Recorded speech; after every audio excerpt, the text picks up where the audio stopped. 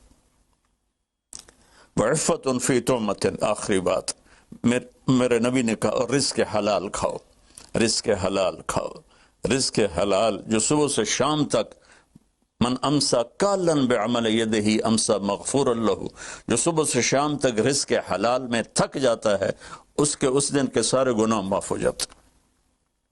تو میں وزیر اعظم صاحب سے اپیل کروں گا کہ پوری قوم سے جیسے ڈونیشن مانگا ہے، ایسی پوری قوم سے چلے۔ میں آپ کی طرف سے اپیل کرتا ہوں کہ کل یا آج رات رمضان کی آئے گی، ساری قوم 2 نفل پڑھے اپنے اپنے گھروں میں، اور ایک تسبیح لا الہ الا انت سبحانک انی کنت من الظالمین، جس کو یاد ہے پڑھ لے، جس کو نہیں یاد ہو استغفر اللہ کی ایک تسبیح پڑھ لے، اور پھر سب اللہ کے سامنے ہاتھ جوڑ کے معافی مانگے۔ اور اللہ تعالیٰ کہتا ہے ما من یوم الا والبحر یستاذن فی ان یغرق ابن آدم، روزانہ، یہ مسند احمد کی روایت، روزانہ سمندر کہتا ہے یا اللہ اجازت دے میں چڑھ جاؤں اور ان کو بہا دوں۔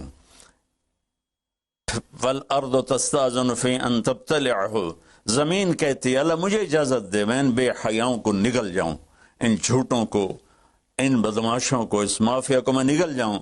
تو والملائکۃ تستاذن فی ان تعجلہ وتہلکہ، فرشتے اللہ سے کہتے ہیں یا اللہ تو ہمیں اجازت دے ہم ان کا صفایا کریں۔ میرا اللہ کہتا ہے دعو عبدی فانا اعلم بعبدی منکم، جاؤ جاؤ اپنا کام کرو، یہ میرا بندہ ہے اور میں جانوں میرا بندہ جانے۔ ان کان عبدکم فشانکم بہی، تمہارا بندہ ہے تو مار دو، ان کان عبدی فمنی ولی عبد، منی ولی عبد، اگر میرا ہے تو میں انتظار کروں گا، میں انتظار کروں گا۔ پچھلی قوموں میں ایک طوائف نے کتے کو پانی پلایا تو اللہ نے اس کی بخشش کر دی، معاف، ہم تو مائل بکرم ہیں، کوئی سائل ہی نہیں، کوئی مانگنے والا تو ہو۔ ان 4 چیزوں نے ہماری ہر چیز بکھیر دی، توڑ دی۔ کسی بھی قوم کے لیے جھوٹ، بددیانتی، بے حیائی اور رزق حرام، یہ ان کو تباہ و برباد کر دیتا ہے۔ اور کوئی قوم سچائی، دیانتداری، پاک دامنی اور رزق حلال پر ہوگی تو اللہ کا سایہ ان پر چھا جائے گا، اور دنیا کی کوئی طاقت ان کی طرف آنکھ اٹھا کر نہیں دیکھ سکتی۔ ہم تو اجڑے چمن کے مالی ہیں، عمران خان کو اجڑا چمن ملا ہے، کہاں تک آباد کر سکے گا، اللہ اس کی مدد کرے۔ چمن کے تخت پر جس دم شہ گل کا تجمل تھا، ہزاروں بلبلیں تھی باغ میں، ایک شور تھا غل تھا، کھلی جب آنکھ نرگس سی، نہ تھا جز خار کچھ باقی، بتاتا باغ ماں رو رو، یہاں غنچہ یہاں گل تھا، یہاں غنچہ یہاں گل تھا۔